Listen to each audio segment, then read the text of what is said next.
In this video, I'm going to show you how we can print information from a file using set. For this tutorial, I created a file called test.txt. So we are going to use this file to print information as I did using cat, but this time I'm going to use set command. So I'm going to clear the screen and I'm going to divide my terminal, to split my terminal, show the file here so you can see the difference. Alright, now the basic format to do this is you type set, which is the name of the command, then / and after that you have to put an occurrency. You have to type the occurrency you want to look for or you want to extract from. For example, I want to print out every line that says Linux, that has Linux.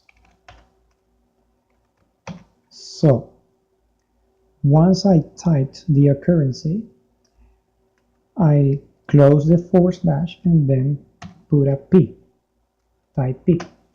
After that, the name of the file.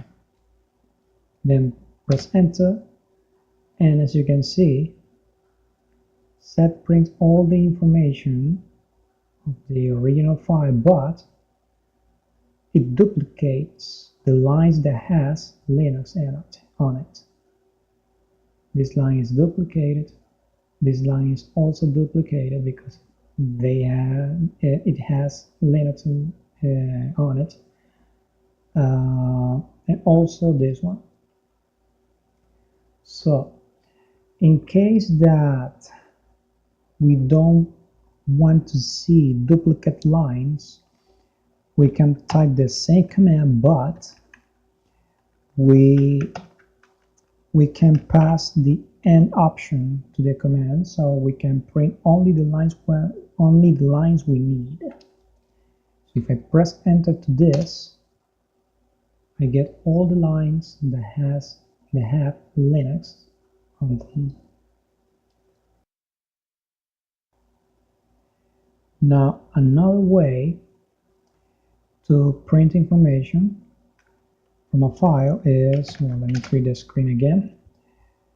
It's calling the command set, and between inside single quotations, you put, for example, 3Q, and then the name of the file. This command, what it does is to print the 3 first lines of the file. I mean, all of these.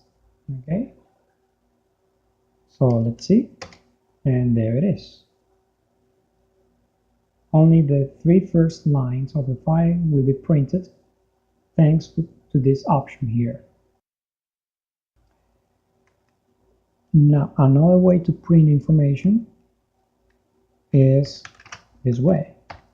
We call set, and in the previous example I printed the 3 first lines of the file, but this time I want to specify a range. So let's say that I want to print information from line 4 to line 8, and of course I have to put P here in this case. Then I put another single quotations, and after that the name of the file. Press enter, and as you can see, set is duplicating the lines again.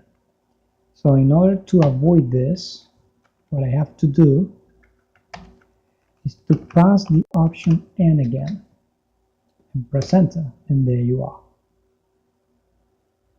Only the lines I needed are printed from line 4. Let's check it out here, line 4 to up to line 8. This is Slackworks Ubuntu. Let's check it out here. Yes, that's correct. All right. Well, that's a quick introduction to set command. So next time we are going to use set for basic substitution or transform or basic transformation of a file.